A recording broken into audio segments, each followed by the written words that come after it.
Et si je vous disais qu'un gamin chétif, né aux États-Unis mais élevé dans les ruelles sombres de Hong Kong, est devenu à lui seul l'homme le plus rapide, le plus dangereux, et le plus mystérieux de l'histoire du cinéma? Attachez votre ceinture, on plonge dans la légende absolue de Bruce Lee.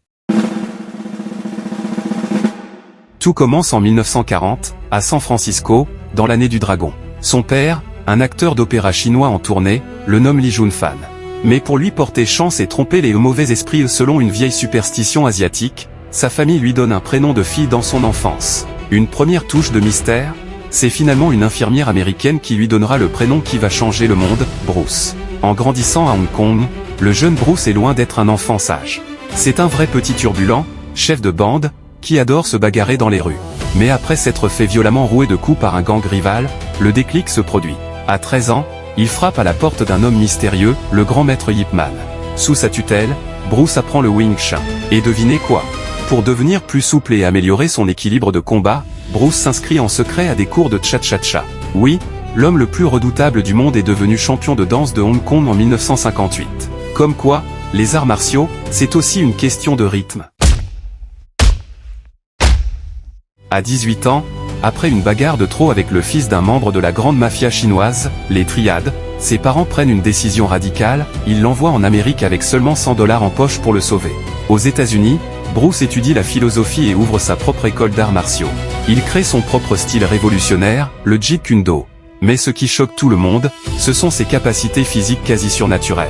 En 1964, lors d'une démonstration mythique, il exécute devant des spectateurs médusés le fameux One Inch Punch, un coup de poing porté à seulement 1 centimètre de son adversaire, propulsant des champions d'arts martiaux à plusieurs mètres en arrière.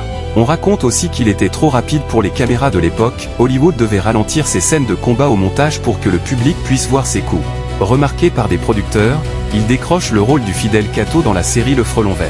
Mais il se heurte très vite à un mur, les studios américains refusent de donner le premier rôle d'un film d'action à un Asiatique. Frustré par le racisme d'Hollywood mais fort de sa renommée américaine, Bruce prend alors une décision audacieuse, il quitte les États-Unis pour revenir à Hong Kong.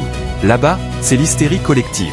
Le public local est fier de cet enfant du pays devenu une star aux USA. Bruce signe avec le studio Golden Harvest et enchaîne les chefs-d'œuvre, Big Boss, La Fureur de Vaincre, puis le légendaire Opération Dragon.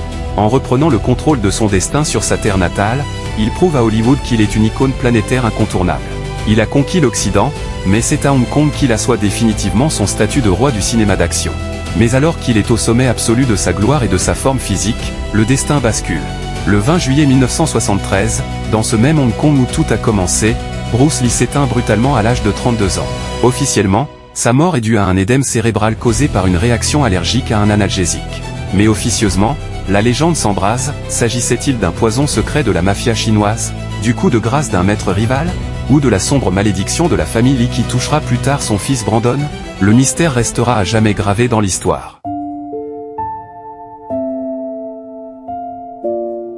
Bruce Lee n'était pas seulement un corps d'acier et des coups de pied fulgurants. C'était un esprit libre, un chercheur et un philosophe qui a prouvé que la force mentale dépasse toujours la force brute. De ces mots, vide ton esprit. Sois sans forme, informe, comme l'eau.